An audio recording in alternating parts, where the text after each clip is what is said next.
All right, everybody, welcome back. We are here live at Staples Center. Charles E. Smith Jr. here, and this is an Inside Sports production. This is from the arena because we are at the arena, and the show is from the arena. Ergo, the name is From the Arena. I didn't spend a great deal of time on that, but let's go ahead and spend a great deal of time with this man here, none other than the mayor, John Hoeven.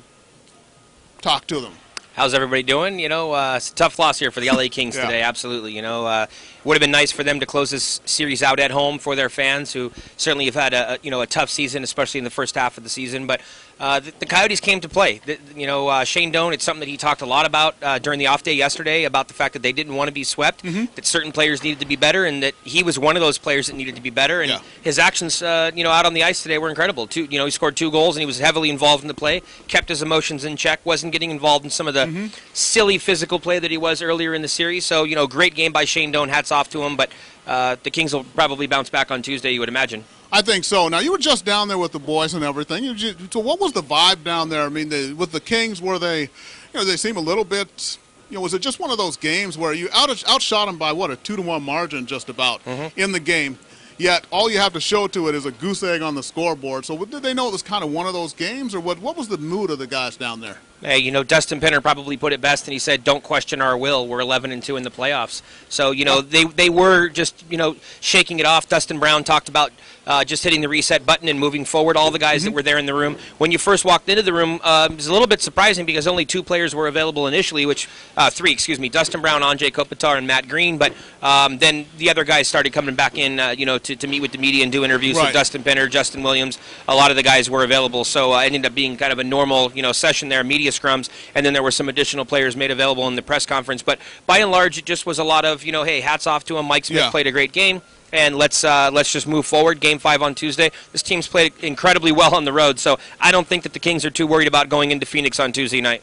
Exactly, and one of the other things I was saying I liked about the way that the Kings played, even though they lost today, was that despite you have the the whole frustration that can come with outshooting a team and being behind on the scoreboard, but they didn't see them really start to freelance or anything or really get away from their game plan. So they stayed together as a unit, even though they lost, so you didn't really see them fragmenting that way.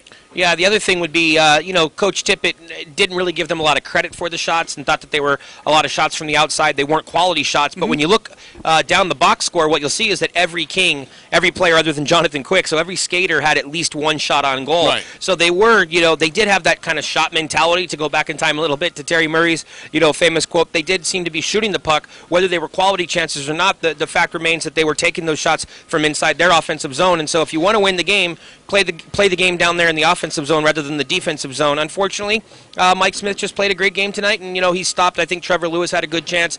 Dustin Penner had a good chance, but the Kings weren't able to get one in. Hey, you're not going to win them all. Let's be honest. That's true. What are you going to do, right?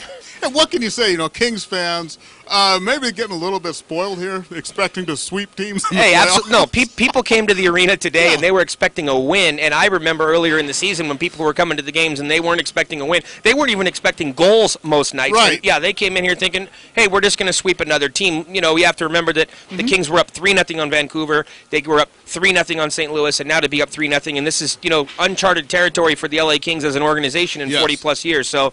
You're not going to win them all. We expected that this was probably going to be a 6 or 7 game series. It didn't look like that after the first couple of games. But, again, credit to the Phoenix Coyotes. They didn't want to be swept. They had their team meeting that Dave Tippett suggested yesterday, their scoring committee meeting. They must have had it, and it worked. Hey, good for them. There we go. And you're going to be out there in the desert on Tuesday? I will be. I'm probably flying out tomorrow. The Dodgers are playing the Diamondbacks on Monday night. So we'll do a double dip. We'll hit the Dodger game Monday, and then we'll be out at Coyotes and Kings morning skate on Tuesday and the game on Tuesday night. Fantastic. What about the crowds out there? Because, I read about, legions of Kings fans getting together and heading out to Phoenix to go ahead and attend games to make pockets of black amongst the sea of white out there. So you find a pretty good presence of Kings fans, more so than you expect in a road game. Actually, in the playoffs? It was the exact opposite.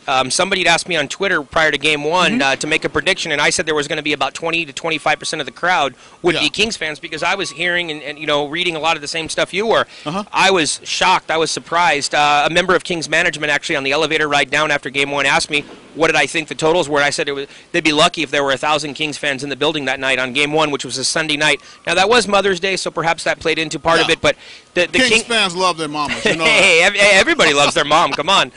There weren't as many Kings fans there as I was expecting. And then the same thing for Game 2. But, you know, the ones that were there were making a lot of noise, and they were pretty rowdy, and there were a lot of Let's Go Kings chants in both Game 1 and Game 2. They did a decent job of drowning it out by just turning up the music in the arena, though. All right, perfect. Well, you know what? Speaking of shouting and rowdy behavior, we got Gan Matsuda waiting there on deck. So, you know, we're going to try to get Gan on down here. Now, next time you're on here, hopefully it'll be after Game 3 of the Stanley Cup Final. But it may be Game 6 on Thursday night here from Staples. So we never know what the future will bring. Hey, one period at a time, one game at a time, right? Exactly, Coach. Okay, so everybody, you know what, and I always like to give you your props here because one of the more active blogs, and, you know, you're active on Twitter and everything at mayorsmanor.com and also at MayorNHL. You're always doing things. What's the latest goings on there? Yeah? Well, I would say that on Monday we should have a great piece up with Drew Doughty. You know, he's been getting in a lot of trouble on Mayor's Manor for wearing his Toronto Blue Jays hats, and we just filmed a piece with him yesterday doing Toronto Blue Jays trivia, and I'm sure that the Kings fans are going to get a real kick out of it.